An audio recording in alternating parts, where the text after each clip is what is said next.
আজকে আমরা হাম সম্পর্কে বিস্তারিত জানবো, তাই ভিডিও শেষ পর্যন্ত থাকুন। অনেকেই মনে করেন হাম মানেই আগে র্যাশ। এটাই সবচেয়ে বড় ভুলগুলো রেখে আমি একজন মেডিকেল প্রফেশনাল, আর আজ নার্সিং মেডিক্স অফিসিয়ালে আমি খুব সহজভাবে বোঝানোর চেষ্টা করব হাম কিভাবে র্যাশ হওয়ার আগেই শুরু হতে পারে আর কেন শুরুতেই রোগীকে আলাদা রাখা খুব জরুরি। হাম এখনো গুরুত্বপূর্ণ জনস্বাস্থ্য সমস্যা, তাই শুরুর লক্ষণগুলো চিনতে পারা খুব দরকার। হাম একটি খুব দ্রুত ছড়ানো ভাইরাসজনিত রোগ। এটা শুরুতে সাধারণ ভাইরাল জ্বরের মতোও লাগতে পারে। র্যাশ হওয়ার আগে অনেক সময় যে লক্ষণগুলো দেখা যায় সেগুলো হলো জ্বর, কাশি, নাক দিয়ে পানি পড়া, চোখ লাল হওয়া বা পানি পড়া। এটি মনে রাখার সহজ উপায় হলো 3 C's: কফ, কোরিজা, কনজাংটিভাইটিস। দেখা যায় কোরাইজা মানে নাক দিয়ে পানি পড়া, কনজাংটিভাইটিস মানে চোখ লাল ও জ্বালা পোড়া হওয়া। আরেকটি গুরুত্বপূর্ণ লক্ষণ হলো কোপ্লিক স্পটস। এগুলো গালের ভেতরে লাল অংশের উপর ছোট ছোট সাদা বা নীলচে সাদা দানার মতো দেখা যায়। এই দাগগুলো র্যাশ ওঠার আগেও দেখা দিতে পারে, তাই এটা খুব গুরুত্বপূর্ণ। র্যাশ শুরু হলে সাধারণত মুখ বা কপালের কাছ থেকে শুরু হয়, তারপর ধীরে ধীরে শরীরের নিচের দিকে ছড়িয়ে পড়ে। এইভাবে উপর থেকে নিচের দিকে ছড়ানোকে বলা হয় সেফালোকর্ডাল স্প্রেড। যদি কারো জ্বর, কাশি, নাক দিয়ে পানি পড়া আর চোখ লাল হয়, বিশেষ করে এক্সপোজার হিস্ট্রি থাকে, তাহলে শুধু র্যাশের জন্য অপেক্ষা করা ঠিক না। কারণ হাম খুব দ্রুত ছড়ায়, তাই শুরুতেই রোগীকে আলাদা রাখা জরুরি। হামের আনকমপ্লিকেটেড কেসে নির্দিষ্ট অ্যান্টিভাইরাল ওষুধ নিয়মিতভাবে দেওয়া হয় না, তাই চিকিৎসা মূলত সহায়ক আছে পর্যাপ্ত পানি, জ্বর নিয়ন্ত্রণ, জটিলতা পর্যবেক্ষণ, অন্যদের সংক্রমণ থেকে রক্ষা করা। কিছু শিশুর ক্ষেত্রে চিকিৎসকের পরামর্শে ভিটামিন এ দেওয়া হয়। সবচেয়ে কার্যকর সুরক্ষা হলো টিকা।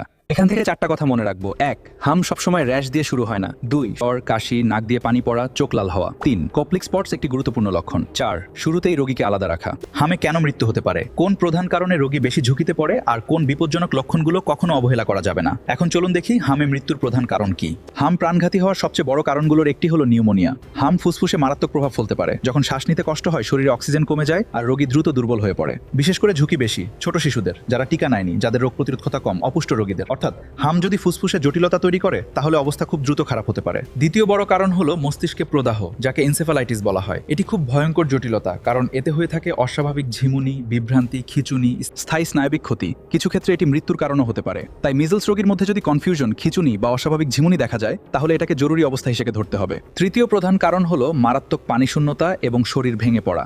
হামের সাথে থাকতে পারে উচ্চ জ্বর, খেতে না চাওয়া, ডায়রিয়া, দুর্বলতা, কম পানি খাওয়া। এতে শরীর থেকে পানি কমে যায়। বিশেষ করে শিশুদের ক্ষেত্রে ঝুঁকি আরও বেশি হয়। আর যখন পানিশূন্যতা মারাত্মক হয়, তখন পুরো শরীরই দুর্বল হয়ে পড়ে। এই লক্ষণগুলো দেখলে দেরি করা যাবে না।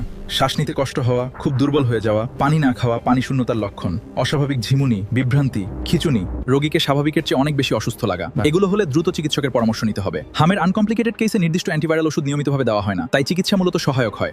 পর্যাপ্ত পানি, জ্বর নিয়ন্ত্রণ, জটিলতা পর্যবেক্ষণ, অন্যদের থেকে আলাদা রাখা। এখান থেকে 3টা কথা মনে রাখুন: ফুসফুস, মস্তিষ্ক আর পানিশূন্যতা। এই 3টা বড় কারণে হাম প্রাণঘাতী হতে পারে। হাম প্রতিরোধ করবেন কিভাবে, টিকা কেন এত গুরুত্বপূর্ণ, আর কোন বিষয়গুলো সবচেয়ে বেশি মনে রাখা দরকার। হাম খুব দ্রুত ছড়াতে পারে, আর যেখানে সুরক্ষার ঘাটতি থাকে সেখানে আউটব্রেক দ্রুত বড় হয়ে যেতে পারে। হাম প্রতিরোধের সবচেয়ে কার্যকর উপায় হলো টিকা। যখন টিকার কভারেজ কমে যায়, তখন হাম ছড়ানোর সুযোগ পায়। অনেক ক্ষেত্রে সময় মতো টিকা নেওয়া হয় না বা কোনো ডোজ বাদ পড়ে যায়। শুরুতে হয়তো এটা খুব গুরুত্বপূর্ণ মনে নাও হতে পারে, কিন্তু আউটব্রেক শুরু হলে এই বাদ পড়া ডোজ বড় ঝুঁকিতে পরিণত হয়। প্রতিরোধ মানে শুধু রোগ হওয়ার পরে চিকিৎসা না, নিয়মিত টিকা ঠিক আছে কিনা দেখা, আউটব্রেক হলে সতর্ক থাকা, অসুস্থ ব্যক্তির কাছ থেকে দূরত্ব বজায় রাখা। বাদ পড়া ডোজ অবহেলা করবেন না। ছোট শিশুদের সুরক্ষা আগে ভাবুন। দেরি না করে সঠিক পরামর্শ নিন। এখান থেকে 3টা কথা মনে রাখুন: হাম খুব দ্রুত ছড়ায়, টিকাই সবচেয়ে কার্যকর সুরক্ষা, বাদ পড়া ডোজ অবহেলা করা যাবে না। আশা করি হাম সম্পর্কে খুব সহজভাবে বিস্তারিত জানাতে পেরেছি। ভিডিওটা সেভ করুন, পরিবারের সাথে শেয়ার করুন, আর নার্সিং মেডিক্স অফিসিয়াল ফলো করুন আরও সহজ, প্র্যাকটিক্যাল এবং প্রফেশনাল মেডিকেল কন্টেন্টের জন্য।